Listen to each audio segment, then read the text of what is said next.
আসসালামু আলাইকুম রহমতুল্লাহি বারাকাতু। ঘুমানোর পূর্বে মাত্র একটা মিনিট সময় দিন। ঘুমানোর পূর্বে মাত্র একটা মিনিট সময় দিন। আল্লাহ রাব্বুল আলামিন আপনার জীবনের সমস্ত গুনাহকে মাফ করে দিবেন। রাসূলুল্লাহ সাল্লাল্লাহু আলাইহি ওয়াসাল্লাম হাদিসের মধ্যে ছোট্ট একটি দোয়া আমাদেরকে শিখিয়েছেন।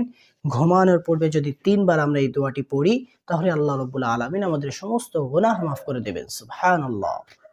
সেই দোয়াটি হচ্ছে আস্তাগফিরুল্লাহাল্লাযী লা ইলাহা ইল্লা হুয়াল হাইয়ুল কাইয়্যুম ওয়া আতুবু ইলাইহি। এই যে ছোট্ট একটা দোয়া, একটা সহজ একটা দোয়া, যদি আমরা ঘুমানোর পূর্বে মাত্র ৩ বার, একটা মিনিট সময় নিয়ে যদি মাত্র ৩ বার আমরা পড়ি, আল্লাহ রাব্বুল আলামিন আমাদের জীবনের সমস্ত গুনাহকে মাফ করে দিবেন। সুবহানাল্লাহ। জীবনে চলার ক্ষেত্রে জেনে না জেনে আমরা গুনাহ করতেই রয়েছি। সুতরাং আমাদের এই গুনাহকে মাফ করার জন্য সহজ একটি আমল আল্লাহ রসুল আমাদেরকে শিখিয়ে দিয়েছেন।